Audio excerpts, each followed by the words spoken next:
Hello friends, welcome to Prayasvat. अभी इसमें हम लोग वन एवं वन्य प्राणी संसाधन का कुछ क्वेश्चन आंसर बच गया था, उसको पूरा करेंगे। पहला क्वेश्चन है, चिपको आंदोलन क्या है? चिपको आंदोलन क्या है?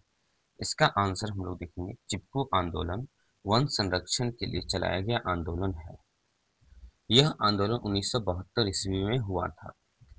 इसमें उत्तरांचल के चमोली जिला के लोग, जिसमें औरत और बच्चे अधिक थे, वह लोग वन को काटने वाले ठेकेदार को वन काटने से मना किया तथा पेड़ों से चिपक गया। यहाँ पे क्या होगा?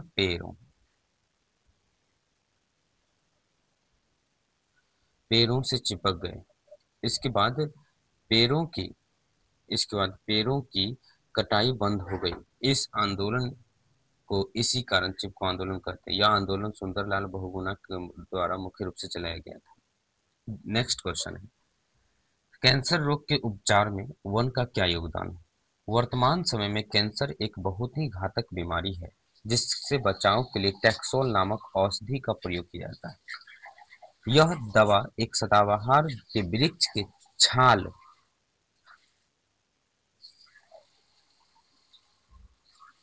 छाल टैक्सस बैक्टेटा एवं टी ब्राविफोलियो नामक वृक्ष से प्राप्त किया जाता है।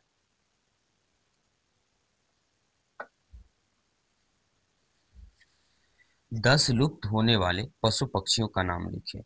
10 लुप्त होने वाले पशु पक्षियों का नाम निम्नलिखित है: मगरमच्छ, नीलगाय, गेंडा, लाल पांडा, बारहसिंगा, हसावर, हवासिल, पर्वतीय बटेर, सारस, हरा सागर कछुआ, चीता, भारतीय कुरंग इत्यादि, ये सब जो है पशु पक्षी विलुप्त होने जा रहे हैं।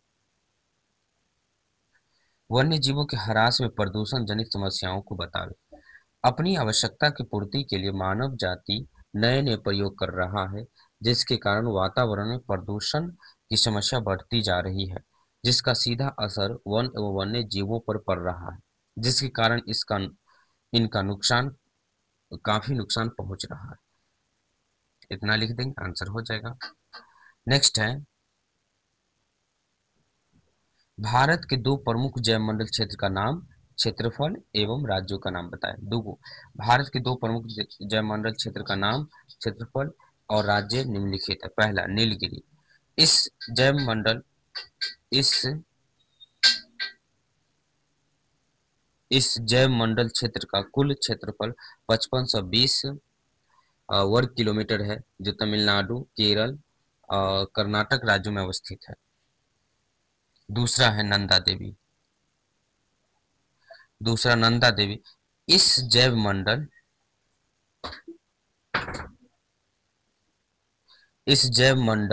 क्षेत्र का कुल क्षेत्रफल 2236.74 वर्ग किलोमीटर है, जो कि उत्तराखंड में स्थित है। दीर्घोत्तरीय का पहला क्वेश्चन है, वन एवं वन्य जीवों के महत्व का विस्तार से वर्णन करें। इसका आंसर है, वन एवं वन्य जीवों मानव समुदाय के लिए काफी महत्वपूर्ण माना गया है। जहां वन हमारी अनेकों भौतिक और पर्यावरणीय आवश्यकता को पूरा करता है, वहीं वन्य जीव हमारे जैविक संसार में रहकर पारिस्थितिक तंत्र नियमित करता है। वन हमें जीवन, दैनीय गैस जैसे ऑक्सीजन, भोजन, वस्त्र और आवास जैसी सुविधा प्रदान करता है।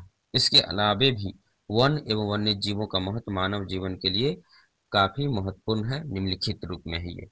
पहला, जैव मंडल को चलाने के लिए वन्य प्राणियों का होना आवश्यक है, और यह प्राणी वनों में निवास करती है। विभिन्न तरह की दवाइयां हमें वनों से प्राप्त होती है, जो कि हमारे जीवन के लिए काफी महत्वपूर्ण है। वृक्षों के घनत्व के आधार पर वनों का वर्गीकरण कीजिए।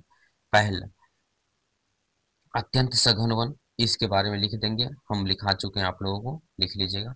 दूसरा, सघन वन, इसके बारे में भी लिखना है। खुले वन, इसके बारे में लिखाना है, ये लिखा चुके हैं।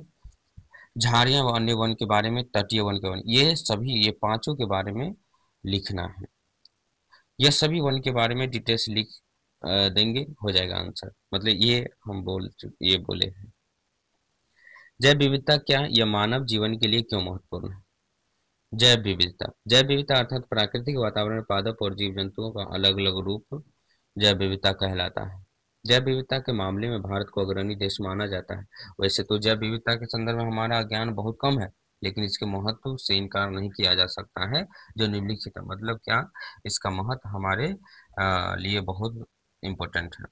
पहला, जैव विविधता हमारे लिए भोजन, औषधि, लकड़ी प्रदान करता है। दूसरा, कई सूक्ष्म जीव का उपयोग कीमती पदार्थ बनाने में किया जाता है। तीसरा, जैव विविधता के कारण हमारा पारिस्थितिक तंत्र संतुलन रहता है। चौथा, जैव विविधता का उपयोग बहुत सारे औषधि बनाने में किया जाता है। नेक्स्ट क्वेश्चन है, वर्तमान में नहीं, मानव क्रियाएं किस प्रकार प्राकृतिक वनस्पति और प्राणी जात के रस का कारक है। एक मिनट।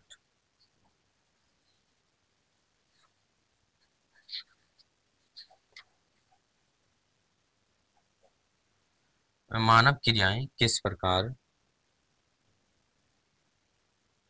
मानव क्रियाएं किस प्रकार वनस्पति, अच्छा, यहाँ पे रस नहीं होगा, ह्रास का कारण है। यहाँ क्या होगा, ह्रास, ह्रास का कारक है। आंसर में लिखना है।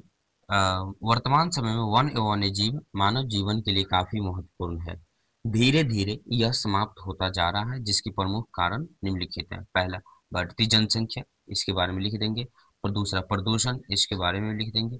तीसरा, कृषिगत भूमि का विस्तार, इसके बारे में लिख देंगे। चौथा, शहरीकरण, इसके बारे में लिख देंगे। ये सब के बारे में हम लिखा चुके हैं, यानी ये चारों कारण को एक्सप्लेन कर दो, आंसर हो जाएगा। नेक्स्ट है, भारतीय जैव मंडल क्षेत्र की चर्चा करें, यानी भारत में कौन कौन सा जैव मंडल क्षेत्र है, उसका नाम लिखना है।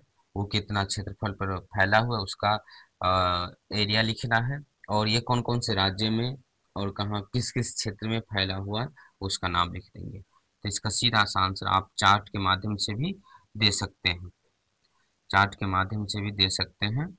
जैसे ये इस तरह से चार्ट बना देंगे, और नहीं तो एक एक करके लिखेंगे। जैव मंडल रिजर्व क्षेत्र इस प्रकार है। पहला लिखेंगे जैव मंडल, इसके बारे में लिख देंगे। नीलगिरी जैव मंडल क्षेत्र का कुल भौगोलिक क्षेत्र 5520 वर्ग किलोमीटर है, जो वायनाड, नागरकोल, बांदीपुर, मुदुमलाई, नीलम्बूर, साइलेंट वैली और सिरुवल्ली पहाड़ियाँ इत्यादि क्षेत्रों में फैली हुई है। दूसरा लिखेंगे नंदा देवी, बस इसको डैश देके लिखेंगे। यह मंडल 2236.74 वर्ग किलोमीटर क्षेत्र में फैली हुई है, जो चमोली, पिथौरागढ़ और अल्मोड़ा जिलों के भाग में फैला हुआ है। बस ऐसे करके या तो चार्ट के माध्यम से लिख देंगे, या तो एक एक करके इसके बारे में डिटेल्स यहीं पे है लिख देंगे। इसी तरह से टोटल है 14। इसी तरह से टोटल कितना जय मंडल है, 14। तो ये 14 को 14 के बारे में लिख देना है, नीचे वाला ये वाला पॉइंट नहीं लिखना है, ये पॉइंट। तो आज के लिए इतना ही।